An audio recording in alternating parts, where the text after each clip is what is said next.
मुझे पता है कि आप लोग बहुत अच्छे तरीके से पढ़ाई कर रहे हो और नवंबर के पेपर आने ही वाले हैं, तो इसीलिए मैं आज आपसे कुछ ऐसी छोटी छोटी बातें करने आ रहा हूं जो बहुत इंपॉर्टेंट है, जो पास और फेल का डिस्टेंस कवर करा सकती है। आज मैं आपसे बात करने जा रहा हूं इंड एस 115 रिवेन्यू में बच्चा पेपर में क्या गलती करता है। देखो, कंसेप्ट सबको आते हैं क्योंकि सबको पता है इंपॉर्टेंट चैप्टर है, सारी फैकल्टीज उसे पढ़ाती है, सारे बच्चे उसे पढ़ते हैं, फिर भी बच्चा पेपर में गलती करके आता है।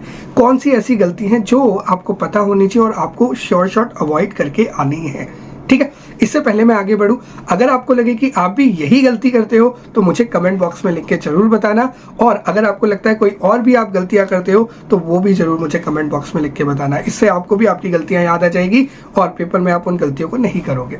देखिए, सबसे पहली गलती जो रिवेन्यू के स्टैंडर्ड में होती है, क्वेश्चन को ढंग से ना पढ़ना। बहुत बार क्या होता है, क्वेश्चन की मल्टीपल रिक्वायरमेंट्स होती है, उसको आप नहीं पढ़ते हो, जिस वजह से कोई ना कोई रिक्वायरमेंट आपकी छूट जाती है। तो सबसे पहली गलती ये है। सेकंड गलती, जब आप एलोकेशन की बात करते हैं, जहाँ पे हम स्टेप की बात करते हैं ना, प्राइस एलोकेट करना होता है, तो वहाँ पे आप प्राइस का एलोकेशन सही नहीं करते, वहाँ पर आप डिस्काउंट का इम्पैक्ट सही नहीं ले पाते, वेरिएबल कंसिडरेशन का इम्पैक्ट सही नहीं ले पाते, तो यहाँ पर गड़बड़ होती है और थोड़ी सी गड़बड़ काम खत्म कर देती है। सिंपल सा एग्जांपल देता हूँ। मान लीजिए आपके पास 3 प्रोडक्ट है और आपने कुछ डिस्काउंट दे रखा है, आपका ट्रांजैक्शन प्राइस और टोटल कॉन्ट्रैक्ट प्राइस में डिफरेंस है और वो डिस्काउंट का है। अब एक तरीका है कि डिस्काउंट सारे प्रोडक्ट्स में बांट दो, बट अगर आपको पता है कि डिस्काउंट किसी पर्टिकुलर प्रोडक्ट से रिलेटेड है तो आइडली सिर्फ उसी को एलोकेट होना चाहिए और किसी को एलोकेट नहीं होना चाहिए, करेक्ट। तब यहाँ पे बच्चा गड़बड़ कर जाता है, वो सब में बांट देता है, हो गई गड़बड़, करेक्ट। पॉइंट नंबर 3, जब आप लॉयल्टी पॉइंट्स की बात करते हैं, डिस्काउंट वाउचर्स की बात करते हैं, तो देखो हमें क्या करना होता है, जो डिस्काउंट वाउचर्स की फेयर वैल्यू है, जो प्रोडक्ट की फेयर वैल्यू है, इन दोनों की रेशियो में टोटल ट्रांजैक्शन प्राइस को बांटना होता है।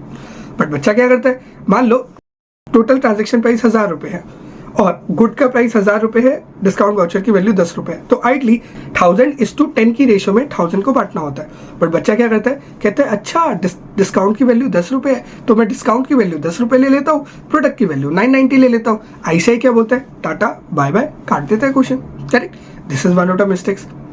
पॉइंट नंबर 4, जब सर्विस कंसेशन एग्रीमेंट का क्वेश्चन आता है तो वहां पे कौन से केस में वो डेटर बनेगा, कौन से केस में इंटेंजिबल एसेट बनेगा, वो थोड़ा सा ध्यान रखना पड़ेगा, वहां पे गड़बड़ हो जाती है।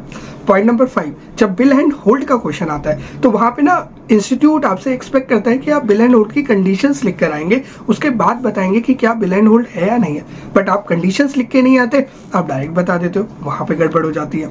इनपुट मेथड के ऊपर जब क्वेश्चन आता है तो वहां पे ना जो सिग्निफिकेंट इनपुट होता है उसे ना अलग निकाल के काम करना पड़ता है, उसको टोटल कॉस्ट में से अलग निकालना होता है और किस वैल्यू पे निकालना होता है, इनवॉइस वैल्यू पे, कॉस्ट प्राइस पे, करेक्ट।